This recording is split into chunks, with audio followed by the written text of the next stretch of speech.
Hello, hello. This is Postgres FM, episode number 107. My name is Nikolai, founder of Postgres CI, and as usual, my co-host is Michael PG Mustard. Hi, Michael. Hello, Nikolai. Hello. So you chose the second most boring topic, in my opinion, after security. Tell us what it is. Yeah, I can blame our listeners for this one. We had in my opinion, Blame really someone else, right? Yeah, exactly. Always. That's the first rule. This of is my IT. favorite methodology in troubleshooting of incidents.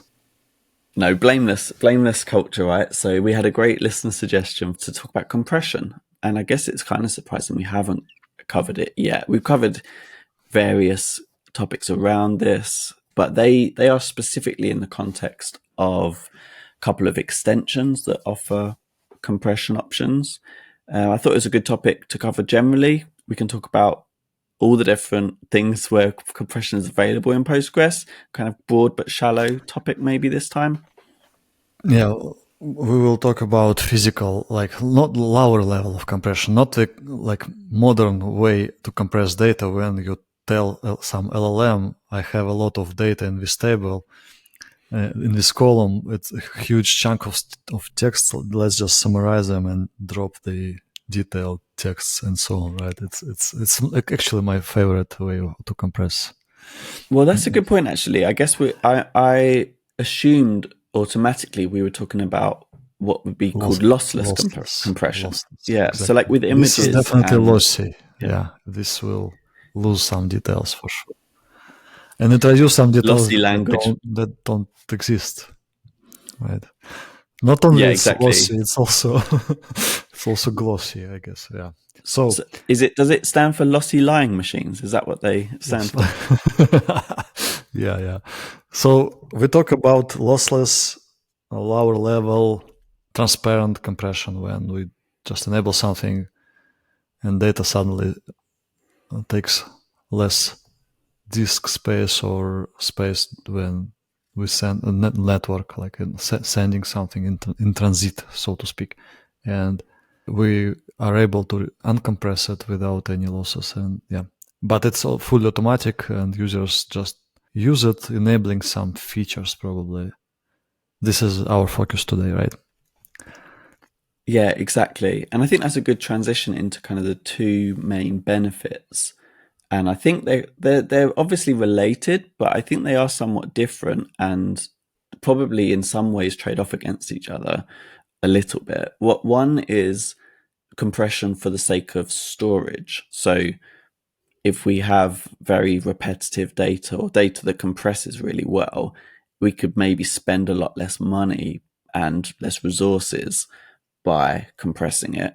But so storage is obviously a big one, but there's also the performance side of it. If it can take up less space, it might be, depending on where our bottlenecks are, it might be that overall the cost or speed degradation of compressing and uncompressing or decompressing the other side is still faster if we've had to, only transport a lot less data or do calculations on a lot less data, that kind of thing.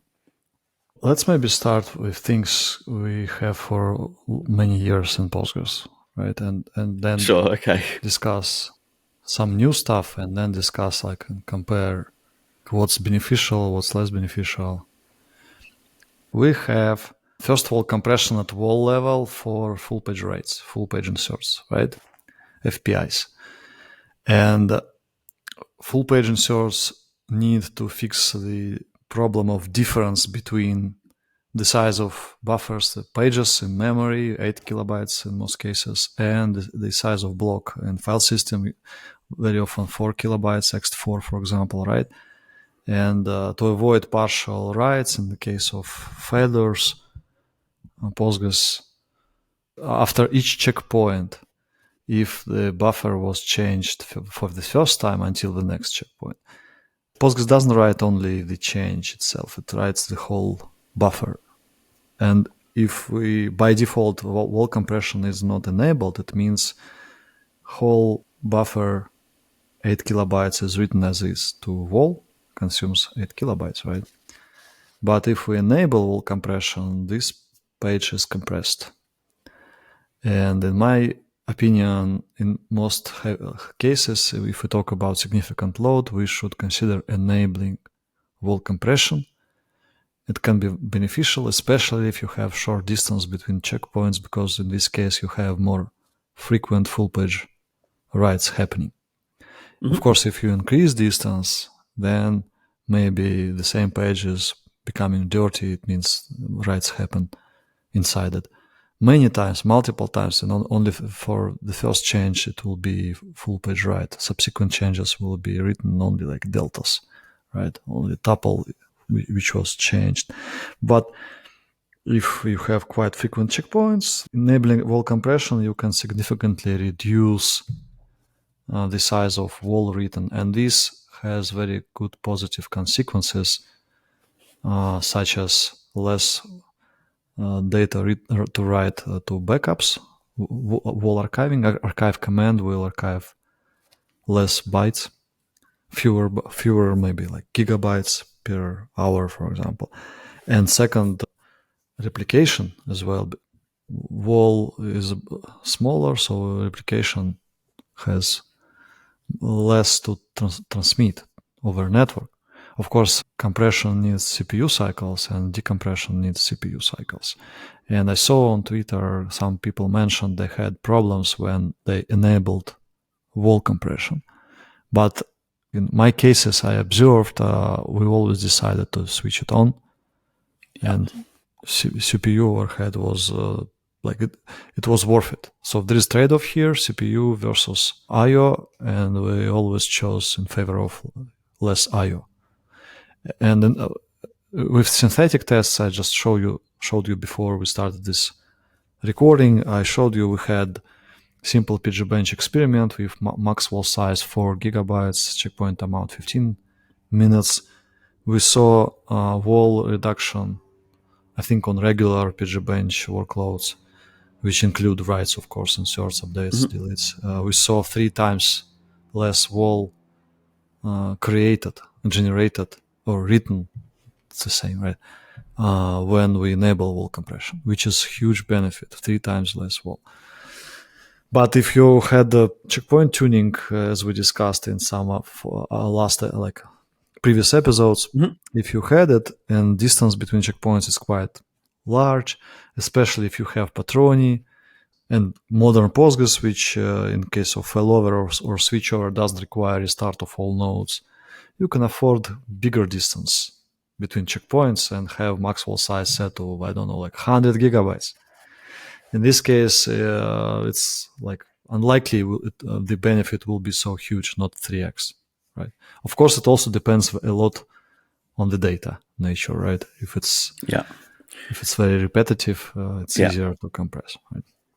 Well, yeah, I mean that's pretty true across the board for compression, isn't it? On the wall front, one thing I think we probably didn't talk about when we talked about wall and checkpoint tuning is on the compression side, as of Postgres 15, which I'm guessing is pretty new, so you might not have this kind of in the wild experience yet, but we do have more options now. So in the past, we could only turn wall compression on or off, and now we have, instead of on, we have 3 different options.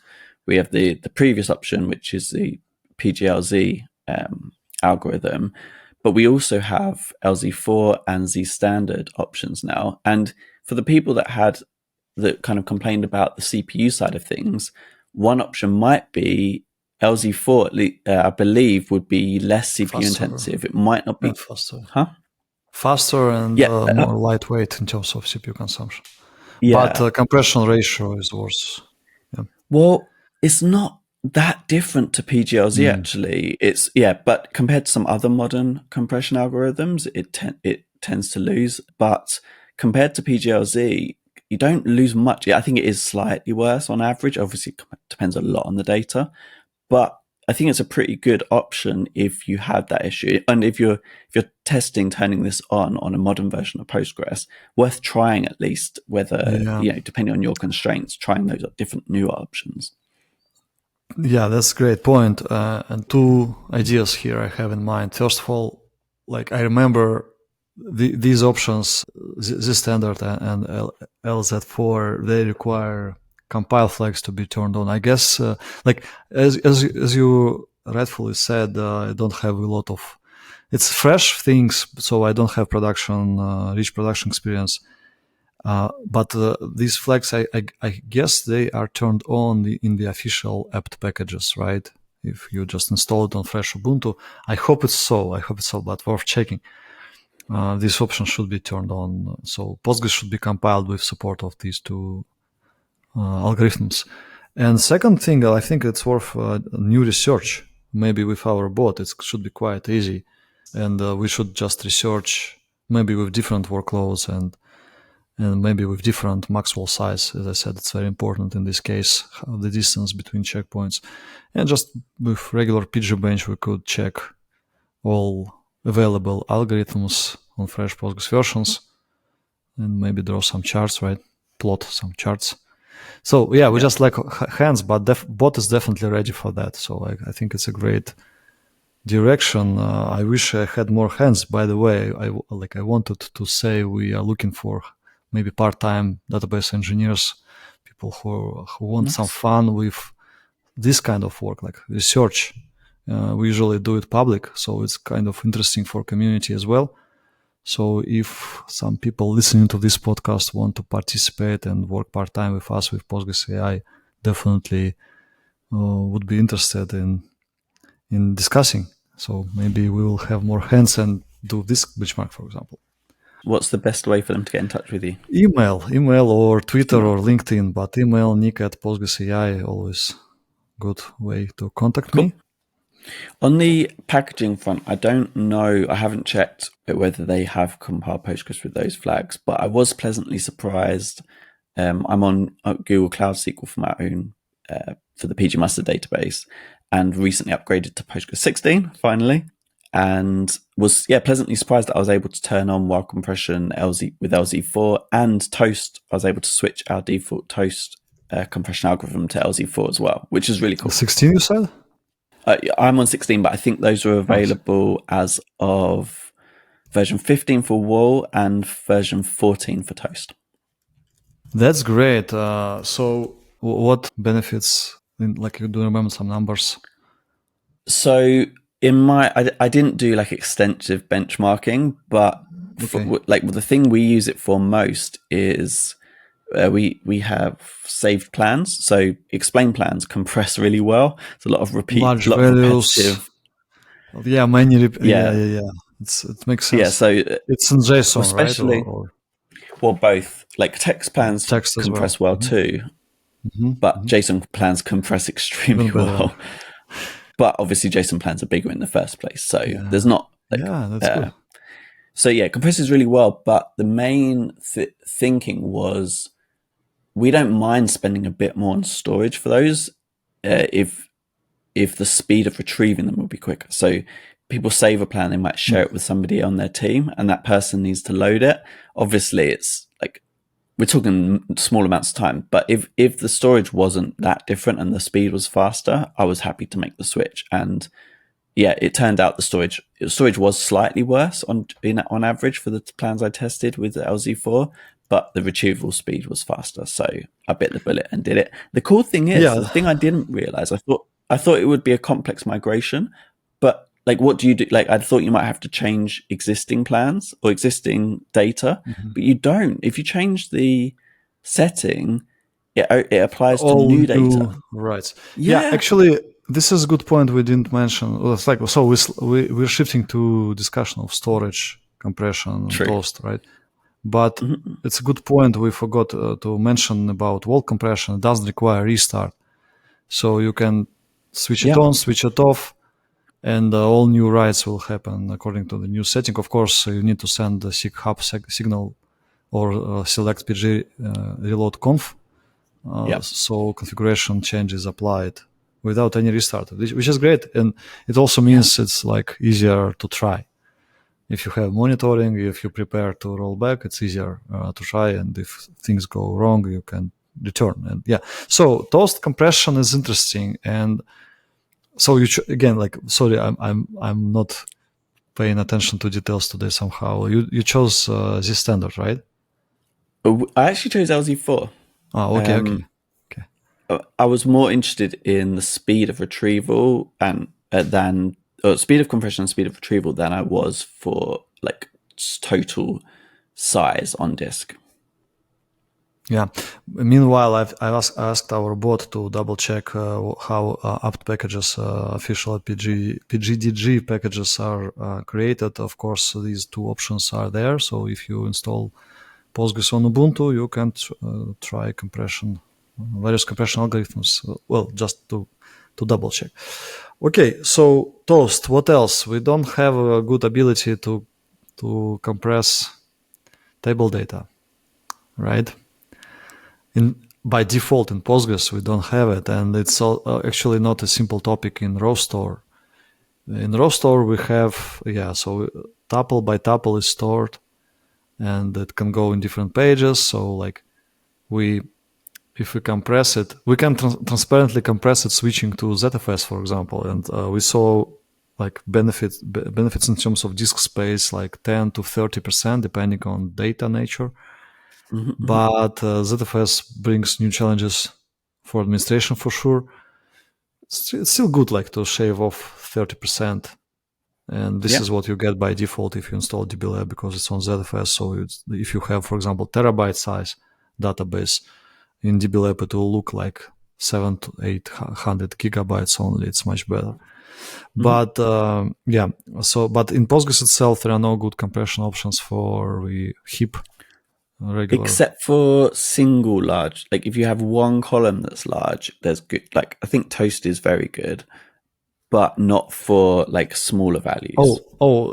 Actually, big values are compressed in heap, right? Now I remember before going to Toast, like Postgres tries to squeeze, like to fit them in size like 2 kilobytes and have for roughly 4 tuples per page. Roughly, very like it's like kind of things I remember. Well, if once it's compressed, it's under 1 kilobyte or something like that, they put it in line on the page. In line, yeah.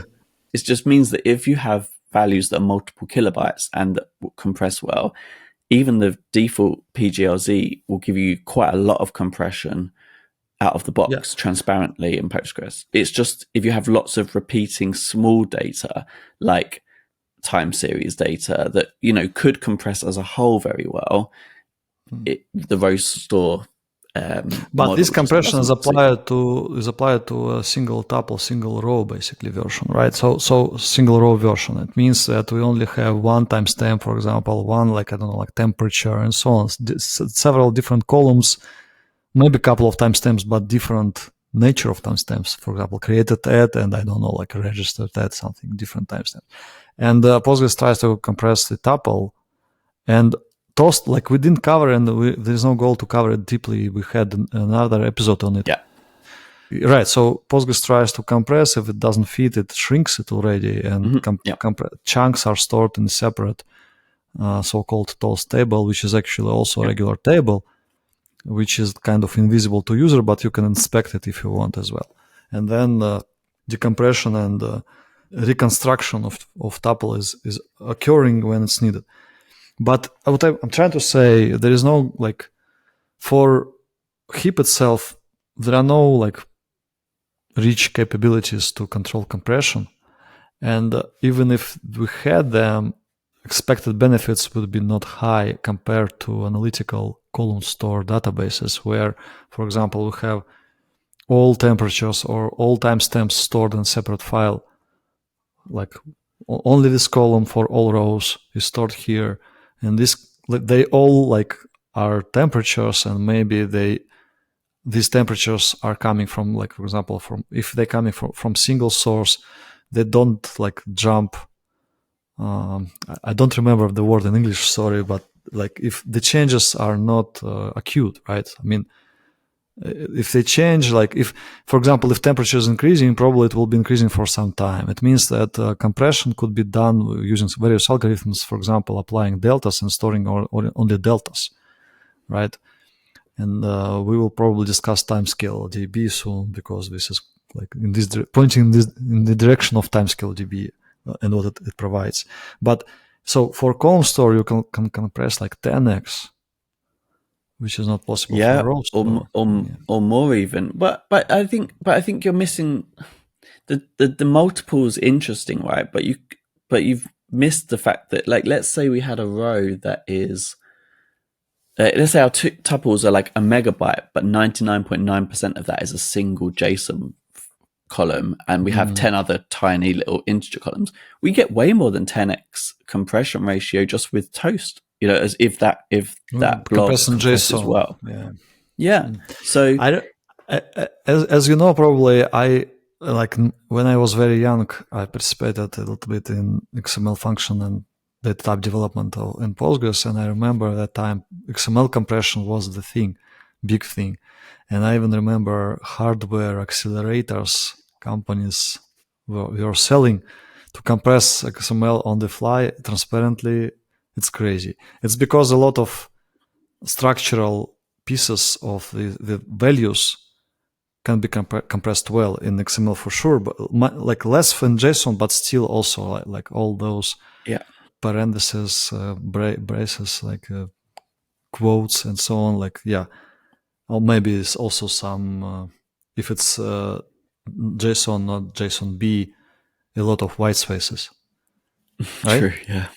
Yeah. So if you have JSON and so in some cases compression and Toast, like tuning it, it's interesting. And maybe also we need benchmarks, so maybe for JSON as well.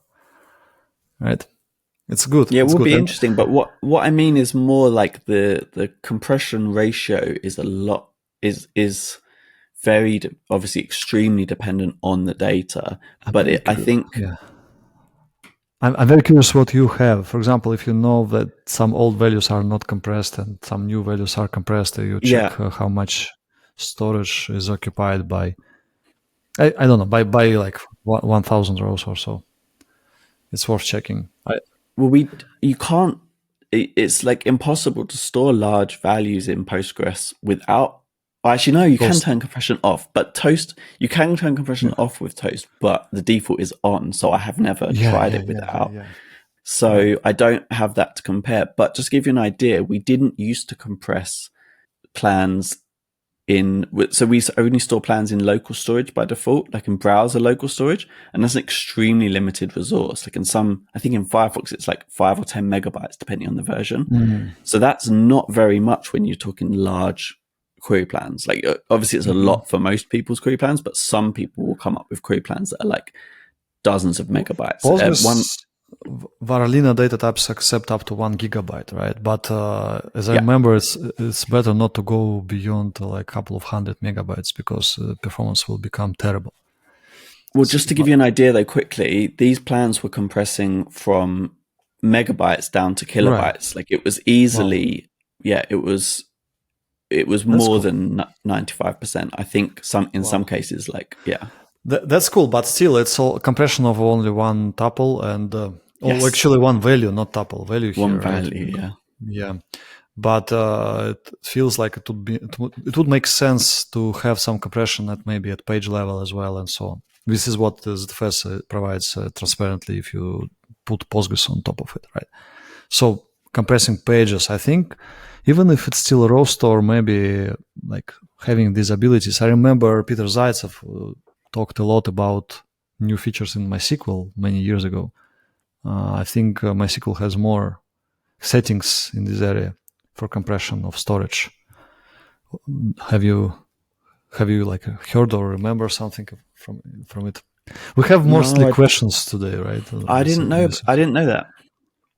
Okay.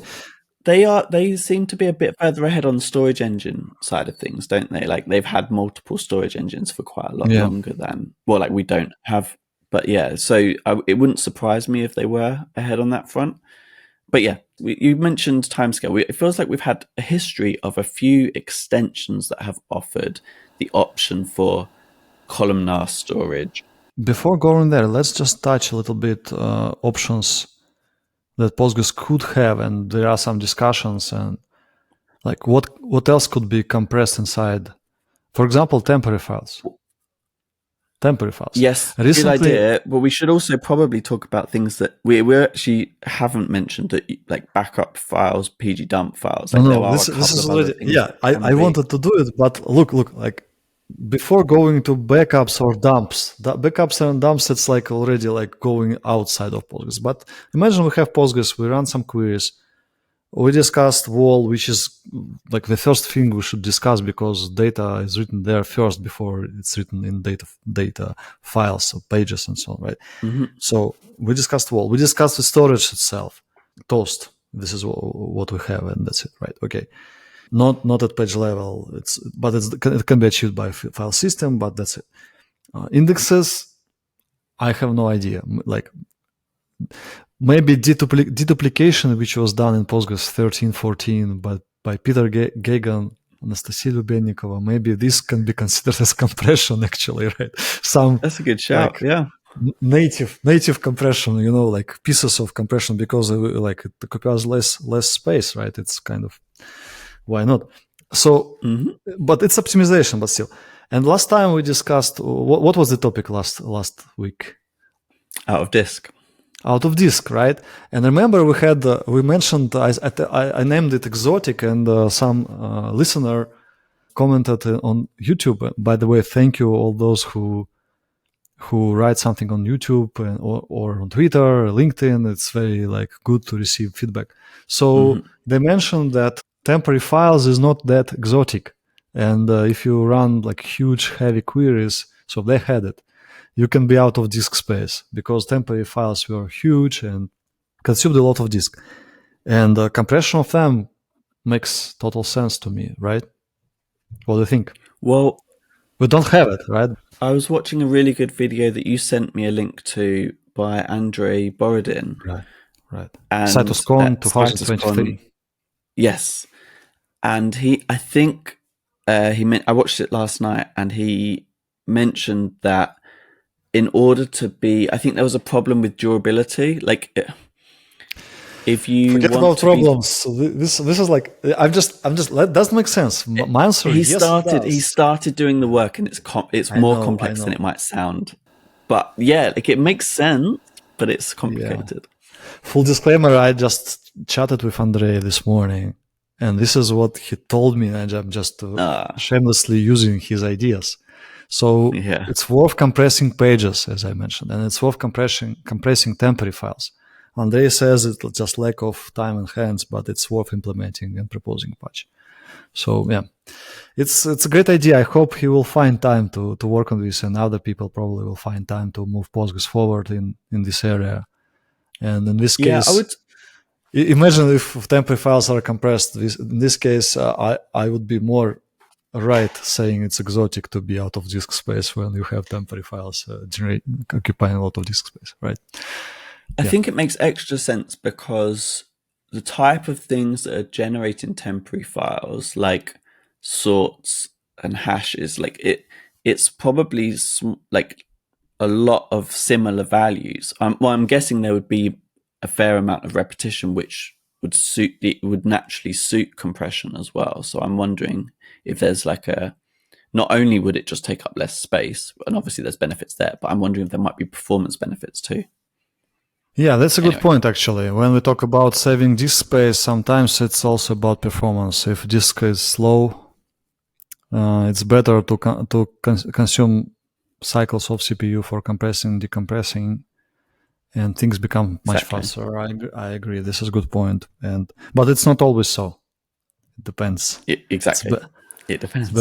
In general, I think I saw somewhere there's a general point is that databases are IO hungry. And as you very well know, we talk buffers all the time. It's just confirming it's all about IO usually. But I also saw CPU 100%, and we lack CPU, especially for example, we are on Graviton or ARM, and we only have up to 64 vCPUs, and that's it. These days it's not a lot, 64, right? It's moderate number of. It's a lot for some people, yeah.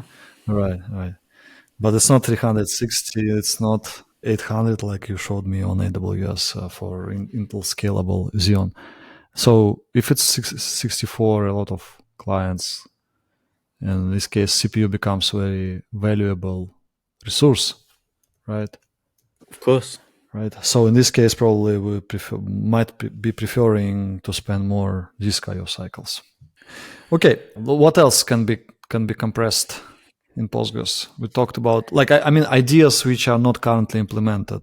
Temporary files, page level compression, maybe protocol level, which is like has pros and cons. Maybe let's not go there, right? What else? Anything else in memory that could be?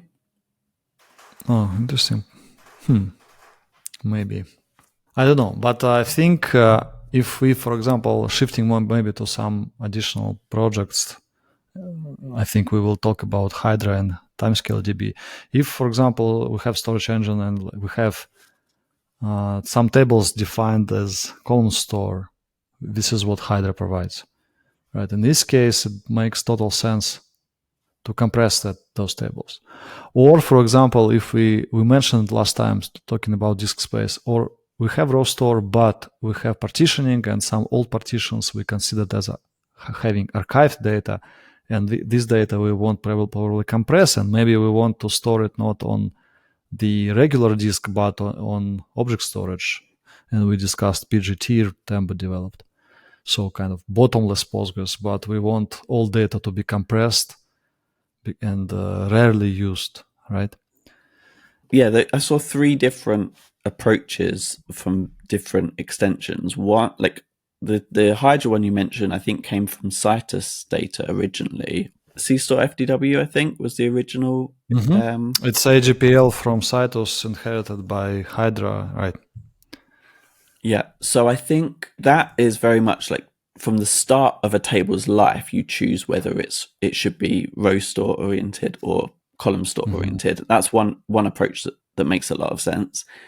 The timescale approach seems to be and column store, of course, we want probably compress quite a lot because it like ratio usually is good. Well, yes. Now, but I got the impression that the main aim originally with the Citus column store approach and therefore Hydra was, yes, you get some compression for the storage benefits, but the main aim seemed to be so that we can make analytical queries faster. So it's that performance angle that seemed to be the driving force of why should we want it to be column store in the first place, for performance of analytical queries that tend to be aggregates over a single column. And if we've got column oriented data that's compressed, yeah, it's massive read. A lot of I/O. Of course, we want to reduce this I/O and then already deal with it in CPU. But also nature of data is like a lot of similar looking values and compression. And I think once it's organized in column, like by columns, you can also start to store much easier, like the metadata of like min max values and do some like shortcuts, I think, on that data as well. So I think there's some like cool tricks as well. Yeah. Now, but I think there's 2 other approaches that I've seen. One is the timescale approach, which seems to be on that's older partitions, like on older data. Like it's like everything's row store at the beginning, and then after a certain point, you set a policy that it gets converted to column store later once it's unlikely to change. I remember differently. I remember it's always row store, but compression works in 2 dimensions. Like, for example, if I'm not sure if they converted to column store. Maybe I'm wrong, but what I remember is still row store, but with understanding of like vertical dimension, like so to speak, and the for example, storing deltas instead of raw values and applying compression. Well, I mean, it's still in Postgres. So it's still row store under the hood, but it's column or like it's organized by column. Like if you look, the Postgres docs are really good on this. I'll share a link. Sorry, not the Postgres, the timescale docs. I like understanding here, apparently. But there's a third approach as well.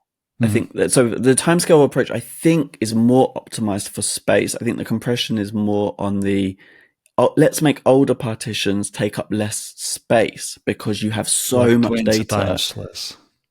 Like 20, like some of the numbers they mention, like 95% compression. We have impressive numbers observed. Yeah, it's really good. But the idea is with time series data, you could end up with hundreds of terabytes, and they have themselves. So I think it's the kind of time where you could actually save a lot. Now, obviously, they also benefit from the performance on analytical queries, and they have some cool features there. But it feels like the way they've implemented it was primarily for those storage benefits. And then the third one, I think, has popped up relatively recently in the grand scheme of things, is this idea of, as you mentioned, the tiering, or like the moving to a file like format like Parquet.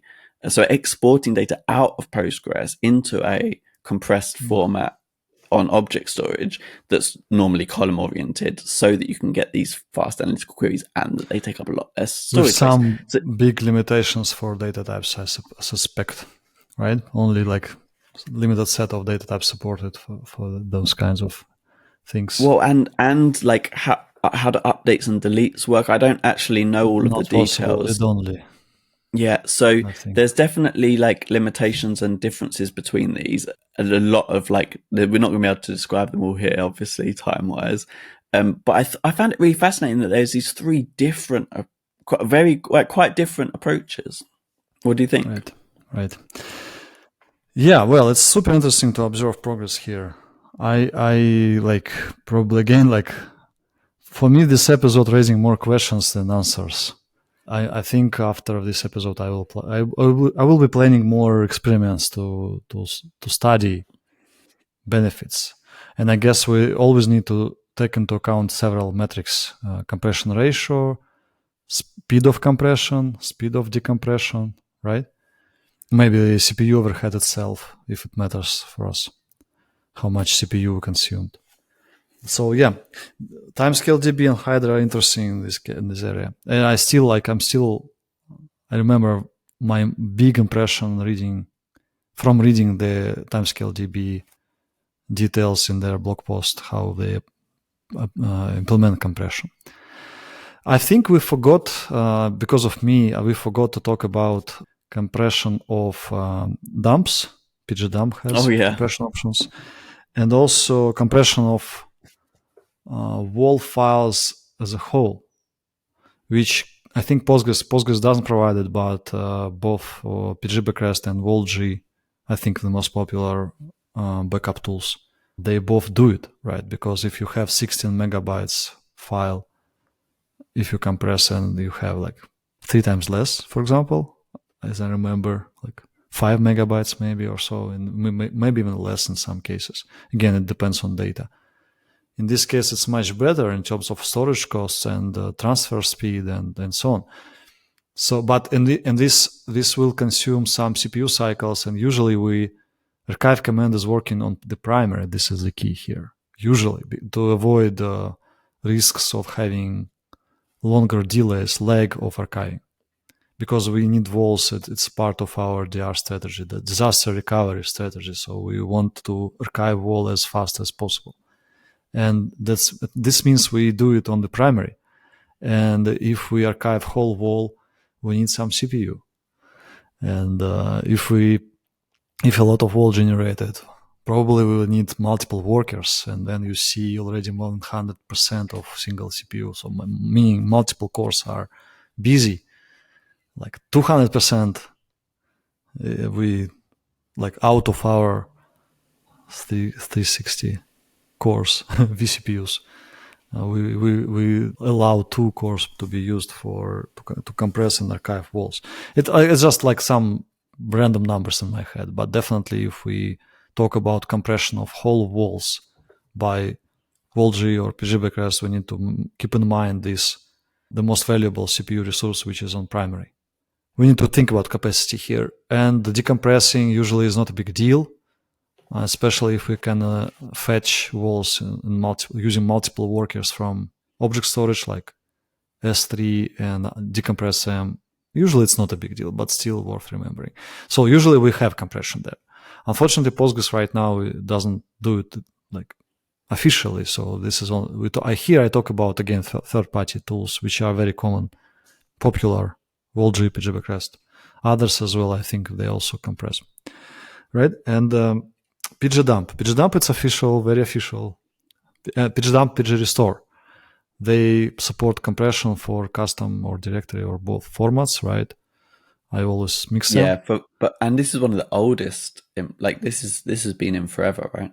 Right, but compression was forever. But what about options in terms of algorithms? Oh yeah, Z standard and LZ4. So I think it's relatively new. true. And it's worth again experimenting, benchmarking, and studying. I think there are articles from Cybertech, right? Let's check. Yeah, there are articles comparing different types of compression and decompression. So ratio, I think you can even control a ratio there if you want to spend more time and CPU capacity to achieve a little bit more better compression ratio. It's possible. Yeah, I remember some surprising results from those articles. I don't remember details, so let's attach them. But definitely we want to study this as well. Again, mostly questions today, not answers, not exact recipes. But it's good that the only thing I don't like in pgdump, pgrestore is that you cannot use parallelization and compression on the fly. What if I don't want? This is one-time operation. I won't just logically migrate from one database to another database, and I don't want like to send a lot of bytes over network. I want to compress and decompress and use multiple workers because, for example, these servers are not used right now. So I just need to migrate out of RDS to self-managed Postgres because I feel enough level of confidence, and or I work with great guys who know how to do it, and RDS is not needed for me anymore, and so on. So in this case, unfortunately, you need to first save it to disk and then restore from there. Yeah. So this is, I think, big missing feature Postgres lacks. And Dmitry Fontaine created pgcopy-db, I think, but I quickly checked before our recording. I didn't see anything related to compression. It talks only about parallelization. Let's have like 16 workers or I don't know, like 4 workers to speed up the process, which is in my head quite relatively simple idea. We just create repeatable read transaction, keep it, export snapshot, create other transactions, repeatable read transactions, and use the same snapshot. So all of them are synchronized, and you can even read one huge unpartitioned table in chunks. It will be fully consistent read using multiple workers. But no compression options. I couldn't find it. Maybe it's not an easy to implement, an easy idea to implement. Maybe it's a good idea, right? So what I would like to have is just pgdump, pgrestore supporting both parallelization and compression without the need to store intermediate file or directory. Would be great. Makes sense. Yeah, I needed it yesterday. Copying not huge at all, like 10 or something gigabytes, tiny table with big vectors. Well, I mean, a lot of vectors. By the way, let's like make a full cycle and in the end mention that although we joked like about lossy compression using LLM, underlying tag, when you have a lot of dimensions, huge vector values, it means toast is involved. Definitely. It's interesting how it's compressed there. In this case, just simple idea, like sometimes reducing the number of dimensions, it means like kind of lossy, but it's also kind of compression, right? And OpenAI speaks about it. It's also interesting area, how to like not losing a lot of quality. On vectors, though, I think Jonathan Katz made a really good point on the episode we did for Postgres FM that because the vector data is like at least the embeddings that come back from models like OpenAI, it's mostly random integers. It doesn't compress well. So there's actually, I think, I'm not sure he's done it yet or he's planning to do it. There's work to look into whether you'd actually it'd be beneficial to turn compression off for toast of vector data because you're not getting much compression. There's no point paying the overhead of the compressing and decompressing at each point. So I thought that was super interesting as a use case for turning it off. Yeah, interesting. I would like to explore it myself. It's a very interesting area. So I think we discussed maybe 5 different directions for benchmarking. I would like to conduct these benchmarks. Yeah, I wish I Cool. have Let us time know for how you it. get on with all 5 by next week, right? Yeah, well, yeah. Oh, so thank you. It was interesting. Many questions. There you go. Not boring after all. Thanks so much, Nikolai. Catch you next week. Thank you. Bye.